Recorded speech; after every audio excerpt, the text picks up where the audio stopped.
In Luke chapter 12 verse 15, Jesus warns us to be on your guard against all kinds of greed. Life does not consist in an abundance of possessions. Mga kapatid, sa gitna ng iba't ibang isyu ngayon, korupsyon ang isa sa mainit na usapin. Pero alam niyo ba ang pinagmumulan nito? Ang ugat nito ay greediness o pagkagahaman.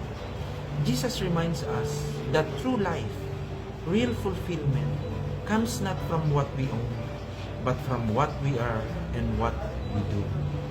Greed can blind us, leading us to make choices that harm ourselves and others. Today, let's take a moment to reflect on our own hearts. What are we truly valuing? Let's strive to cultivate contentment and focus on the things that truly matter. Love, compassion, and relationship with God. Let us pray. Heavenly Father, we thank you for the reminder that life is not about possessions. Forgive us for the times we have been consumed by greed.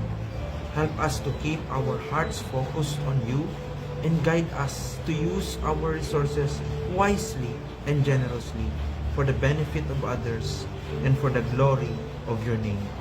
Amen.